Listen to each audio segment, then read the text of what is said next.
Bonjour et bienvenue dans cette revue de presse du vendredi. Une hausse d'impôts de plus de 15 000% et ce n'est pas une erreur. La somme donne le tournis et c'est à lire dans Aujourd'hui en France ce matin.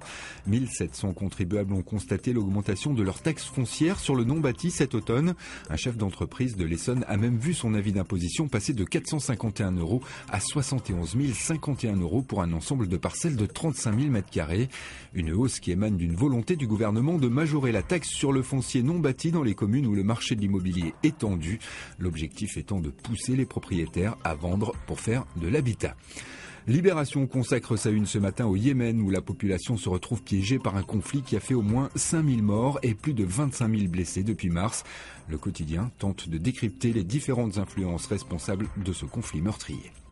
La journée mondiale de lutte contre la misère, c'est demain, rappelle l'Humanité, qui à cette occasion consacre une édition spéciale à ceux qui œuvrent contre ce fléau et notamment ATD Quart Monde, à l'origine de cette journée. Il faut en finir avec la stigmatisation des plus démunis, estime un ancien dirigeant de l'association. Les pauvres ne sont pas le problème, mais la solution. Éradiquer la pauvreté d'ici 2030, c'est le nouvel objectif fixé fin septembre par les Nations Unies. Fini de jouer au chef de famille, Nicolas Sarkozy entre en campagne et met à son service son parti comme une machine de guerre. Sarkozy en nettoyeur, c'est le titre du Point cette semaine. Que personne ne s'illusionne quand la bataille commencera, vous verrez que je n'ai pas changé. Une petite phrase signée de l'ancien président à retrouver parmi d'autres dans les colonnes du magazine. Plus glamour, mais pas moins politisé, qui est vraiment Julie Gaillet, ses réseaux, ses ambitions et son vrai rôle. Elle refuse de jouer les femmes d'eux, répète que sa place est celle d'une comédienne productrice, mais dans la sphère politico-culturelle, son influence est grandissante. L'enquête de l'Obs cette semaine nous fait découvrir la compagne du président. Enfin, l'Express s'inquiète du retour de l'héroïne sur les marchés et enquête sur ses filières. Alerte à l'héroïne, titre le magazine.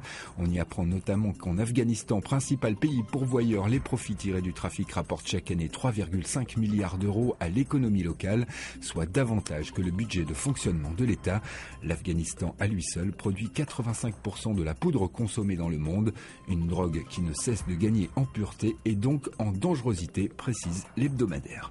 On termine cette revue de presse avec la tendance du tatouage. Depuis 1 an et demi, le musée du Quai Branly présente l'exposition Tatoueurs tatoués, une exposition qualifiée d'événement culturel majeur par le quotidien 20 minutes qui rappelle que l'exposition s'achève ce week-end avec 2 nocturnes exceptionnelles à ne pas manquer. Ainsi va le monde aujourd'hui, bonne lecture et bonne journée à tous.